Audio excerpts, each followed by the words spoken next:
Baik, puji Tuhan, selamat malam dan salam sejahtera buat semua jemaat Tuhan yang berada di rumah.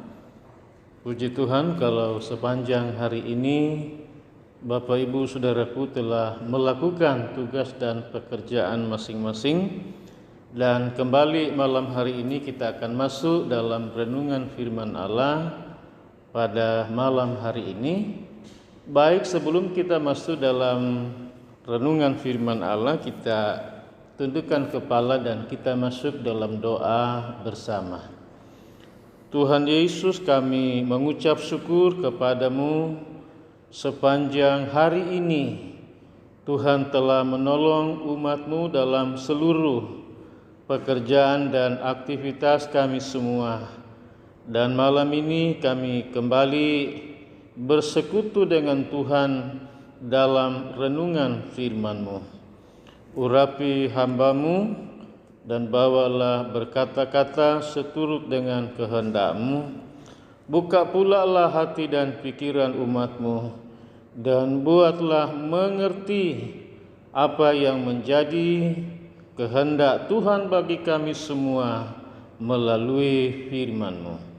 Berfirmanlah kepada kami Bapa, di dalam nama Tuhan Yesus kami terima firman-Mu. Haleluya, haleluya. Semua kita yang siap menerima firman Tuhan berkata amin. Puji Tuhan, jemaat Tuhan yang dikasihi dalam Tuhan. Mari ambil Alkitab saudara masing-masing dan kita buka Alkitab kita dari Perjanjian Baru, yaitu dari surat Filipi.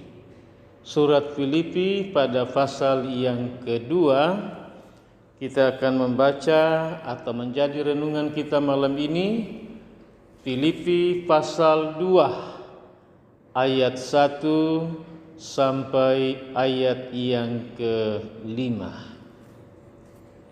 Filipi pasal 2 ayat 1 sampai dengan ayat yang ke-5.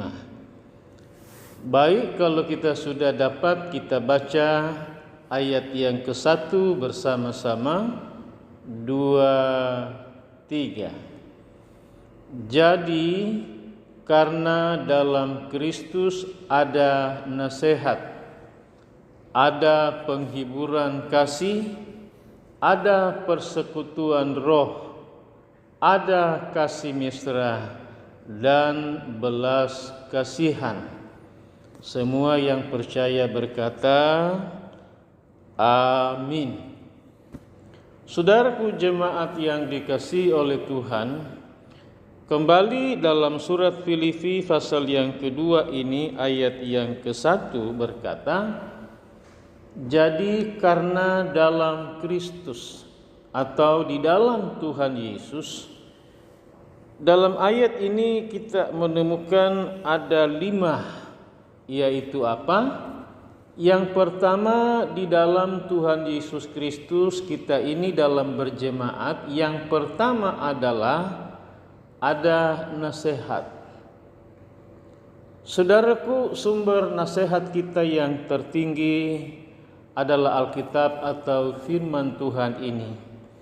Firman Tuhan ini memberi nasihat kepada kita semua, saudara yang kasih dalam Tuhan, memberi pengarahan, memberi bimbingan, memberi pimpinan dan penuntunan kepada kita, kepada Yesus Kristus Tuhan. Di dalam pun berjemaat ada nasihat yang wajib kita terima. Saya katakan tadi adalah dari firman Allah. Gembala pun berkewajiban memberi nasihat rohani kepada jemaat. Dan orang-orang yang tua-tua dalam jemaat ini pun, saudara yang kasih dalam Tuhan, dapat memberi nasihat kepada kita, kepada sesama jemaat. Di dalam rumah tangga keluarga ada ayah dan ibu yang berkewajiban, kata firman Allah, memberi nasihat kepada anak-anak kita.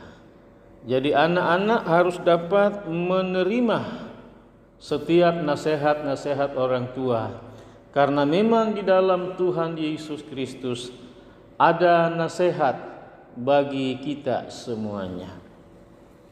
Yang kedua, dalam firman Tuhan ini ada juga, saudaraku, penghiburan kasih. Saudara, kita semua masing-masing ada waktu saat di mana kita mengalami kesusahan.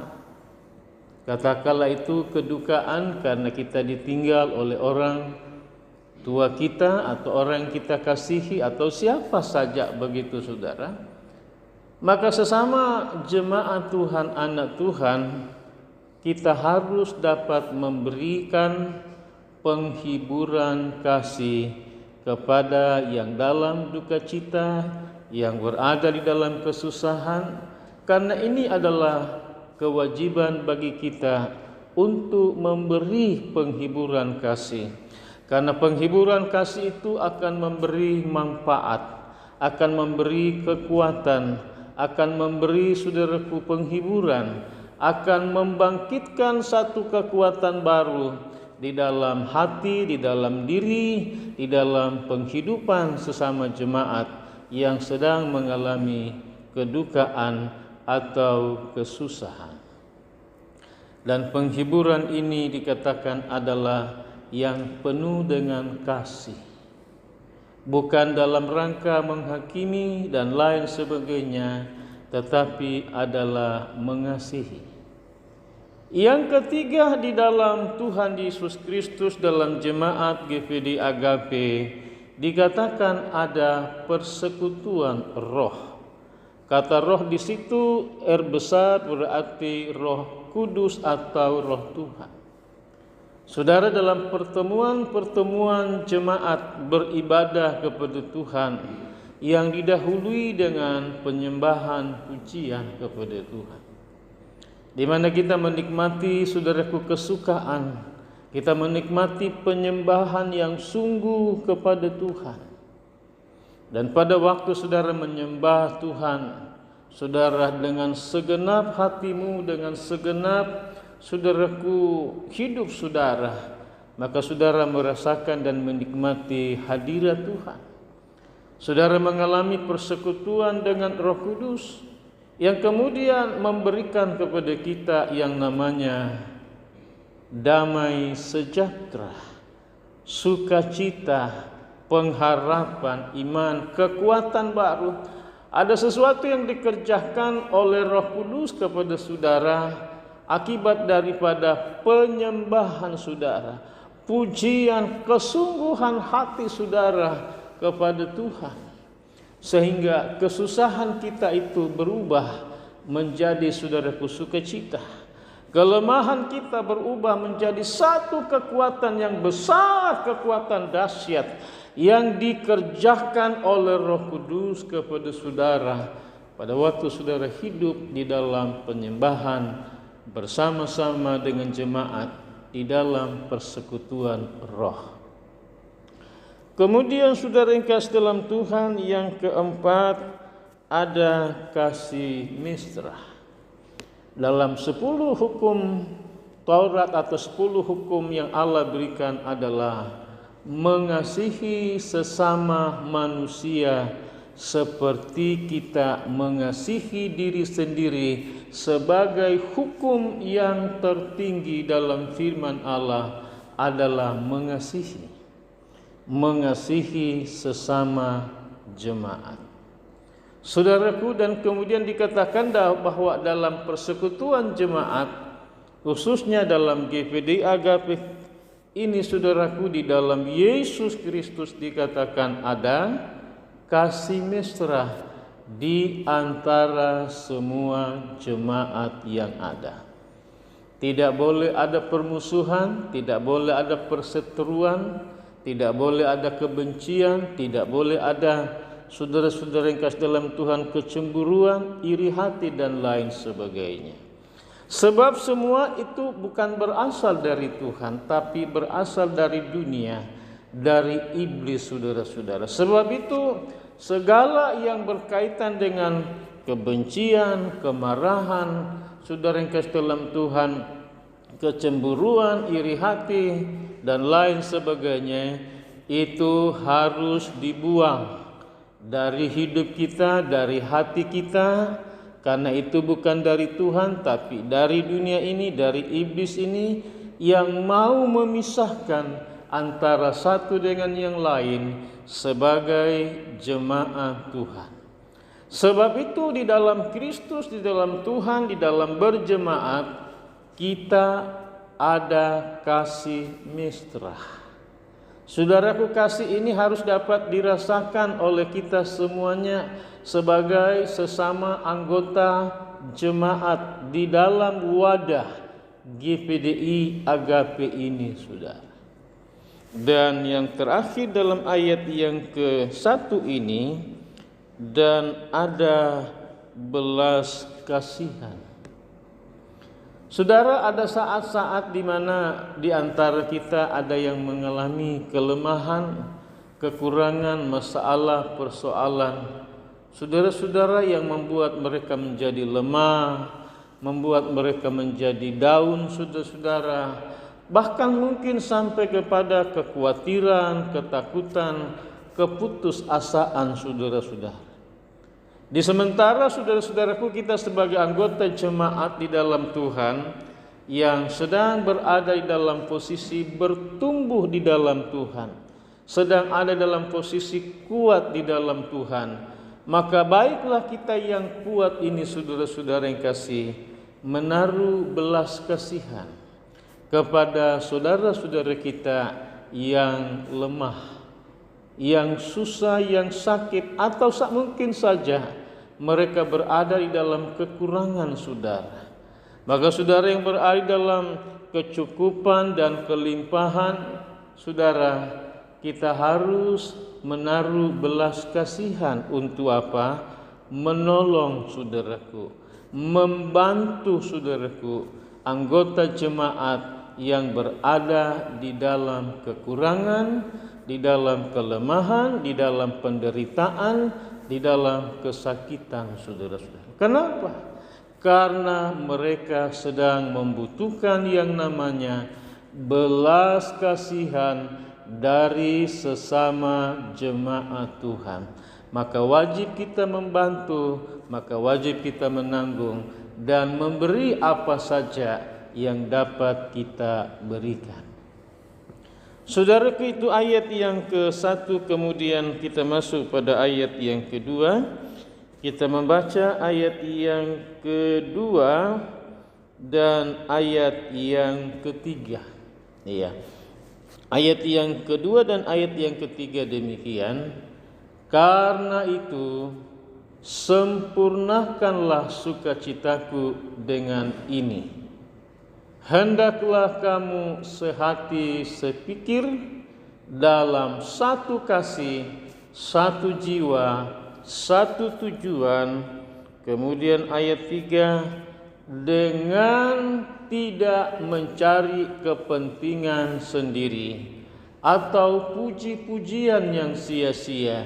Sebaliknya, hendaklah dengan rendah hati yang seorang menganggap yang lain lebih utama daripada dirinya sendiri. Saudaraku, dalam ayat yang kedua dan ayat yang ketiga ini, di mana saudaraku permintaan seorang hamba Tuhan, Rasul Tuhan untuk jemaat Filipi dengan berkata, saudaraku, dalam ayat yang kedua, karena itu sempurnakanlah sukacitaku dengan ini. Jadi Paulus dalam ayat yang kedua ini minta kepada jemaat Filipi supaya apa? Supaya sempurnakanlah sukacitaku, sukacita daripada Rasul Paulus untuk jemaat Filipi ini, yaitu dengan, saudaraku, yang pertama adalah dalam ayat yang kedua, hendaklah kamu sehati sepikir, dalam satu kasih, satu jiwa, dan satu tujuan.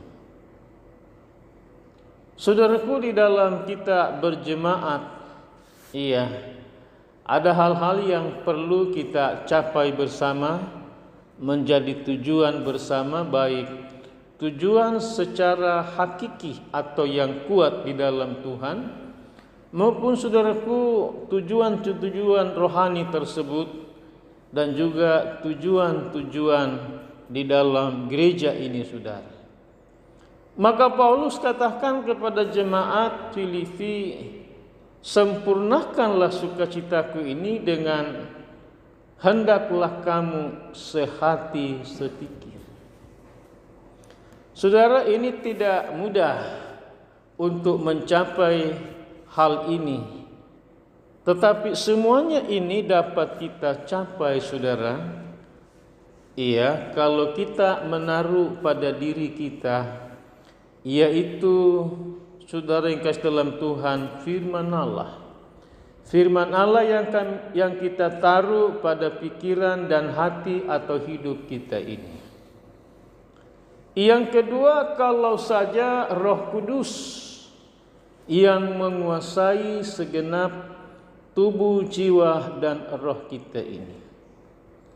Tanpa kita dikuasai, dipimpin, berada di dalam, saudaraku, firman Allah, atau firman Allah ini yang kita taruh dalam hati kita, dan Roh Kudus yang menguasai segenap tubuh, jiwa, dan roh kita ini, maka saudaraku, adalah mudah untuk kita dapat sehati, sepikir di dalam Tuhan, dan juga menjadi satu kasih, satu jiwa, dan satu tujuan.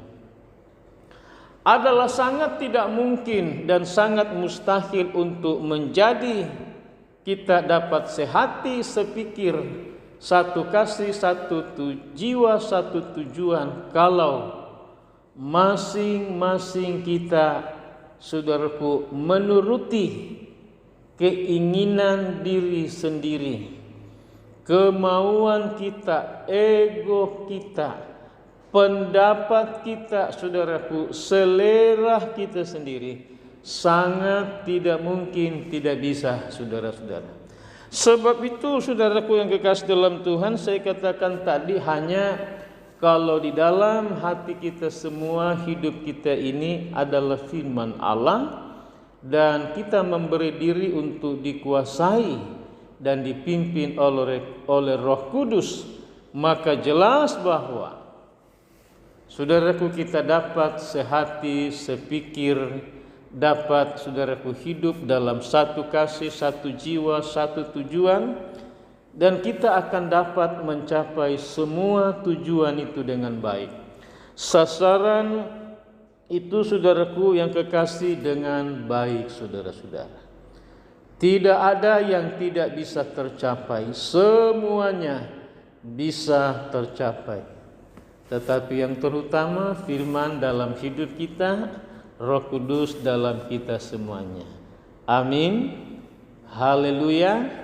Ayat yang ketiga berkata dengan, jadi saudaraku, ayat yang ketiga berkata, dengan tidak mencari kepentingan diri sendiri, saudara.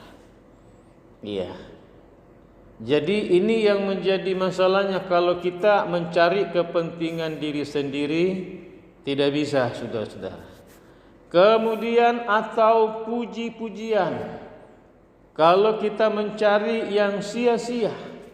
Jadi persoalan masalahnya ada, saudaraku, pada ayat ini. Kalau apa? Kalau kita mencari kepentingan diri sendiri, kalau kita mencari puji-pujian untuk diri kita yang dikatakan sia-sia. Sebab itu dikatakan oleh Paulus, dengan tidak mencari kepentingan sendiri, tidak mencari puji-pujian yang sia-sia. Saudaraku, secara manusia ini yang seringkali diinginkan oleh kita sebagai manusia, atau oleh keinginan dari dalam diri kita ini yang namanya keinginan daging, yaitu apa? Ingin mencari kepentingan diri sendiri, ingin mendapat pujian yang sia-sia. Sebab itu, saudaraku, kepentingan diri sendiri ini diabaikan atau saudara yang kasih dalam Tuhan, ditinggalkan kata firman Allah. Iya. Sebaliknya dikatakan, hendaklah dengan rendah hati yang seorang menganggap yang lain lebih utama daripada dirinya sendiri. Justru sebaliknya dikatakan hendaklah dengan rendah hati. Iya. Seorang menganggap yang lain lebih utama daripada dirinya sendiri. Seperti itu saudara yang kasih dalam Tuhan. Baik, kita masuk pada ayatnya yang keempat. Ya. Dan janganlah tiap-tiap orang hanya memperhatikan kepentingannya sendiri, tetapi juga kepentingan orang lain.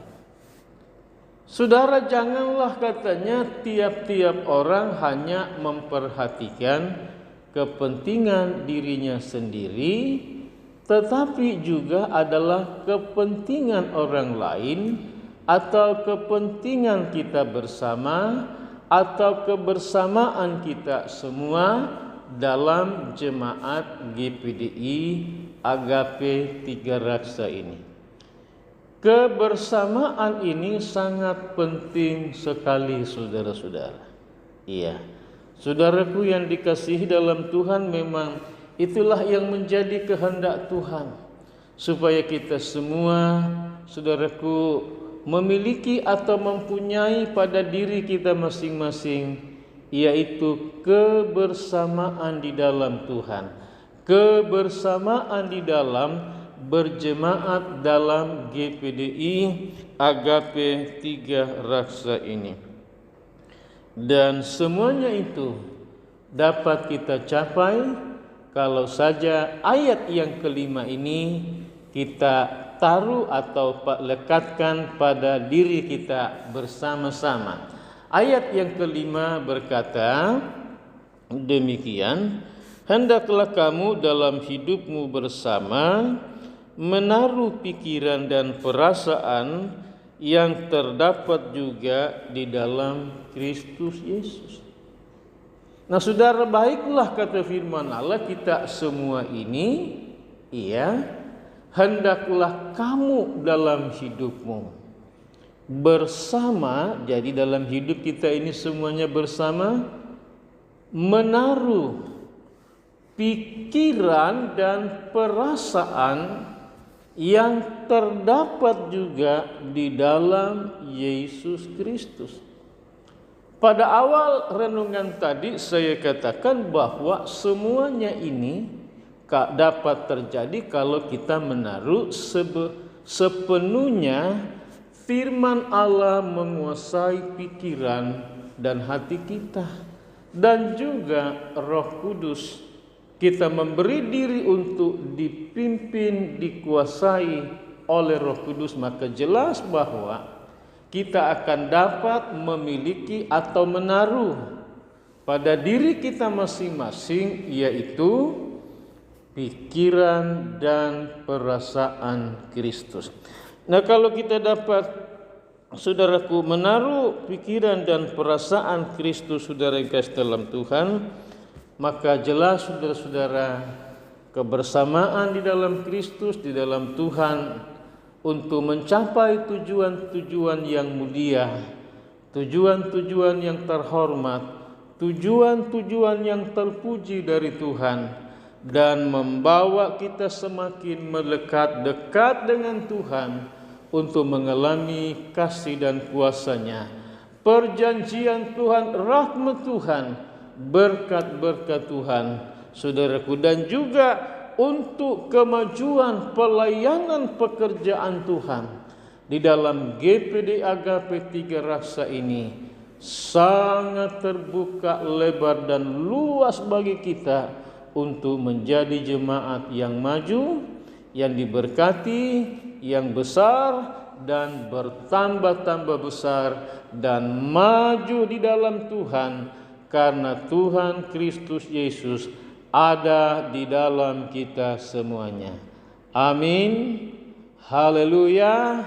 Tuhan Yesus memberkati semua jemaat Tuhan. Mari kita tundukkan kepala dan kita masuk di dalam doa. Bapa di sorga, kami bersyukur malam ini telah mendengarkan firman-Mu, dan kami taruh firman-Mu ini di dalam hidup kami, karena di dalam Tuhan ada nasihat, ada penghiburan kasih, kemudian ada persekutuan roh, ada kasih mesra, dan ada belas kasihan. Bapa, hamba berdoa dalam nama Yesus, supaya semuanya ini menjadi, oh Tuhan, bagian yang hidup di dalam kami semua Tuhan. Dan bawa semua jemaat-Mu yang ada dalam GPD Agape ini menjadi jemaat yang sehati, sepikir, satu jiwa, dan satu tujuan Tuhan. Tujuan yaitu kerajaan surga, kerajaan Allah yang kekal sampai selama-lamanya. Mari Tuhan yang menghidupkan firman-Mu dalam hati semua jemaat-Mu Bapa. Segala beban persoalan masalah umat-Mu Tuhan, dalam pekerjaan, dalam karir, dalam usaha, dalam rumah tangga, dalam pendidikan, dalam pertemanan, dalam Tuhan apapun, hamba berdoa dalam nama Tuhan Yesus, Allah yang menolong, Allah yang memberkati, Allah yang membela, dan Allah yang memberi kemenangan kepada semua jemaat-Mu. Di dalam nama Tuhan Yesus Kristus kami berdoa dan mengucap syukur. Jemaat Tuhan, arahkan hatimu dan pikiranmu kepada Tuhan, dan terimalah segala rahmat berkat daripada Allah Bapa, kasih karunia, cinta kasih sayang Tuhan Yesus, serta persekutuan, kekuatan, penghiburan dan pengurapan dari Allah Roh Kudus malam ini, besok, lusa, dan sampai selama-lamanya, hingga Maranatha, Tuhan Yesus turun dari sorga menyongsong kita semuanya di awan-awan angkasa indah permai, dalam nama Allah Bapa, Putra dan Roh Kudus, Tuhan Yesus Kristus. Haleluya, haleluya. Semua yang diberkati dalam Tuhan berkata amin. Puji Tuhan, selamat malam, selamat istirahat. Shalom, Tuhan memberkati. Amin.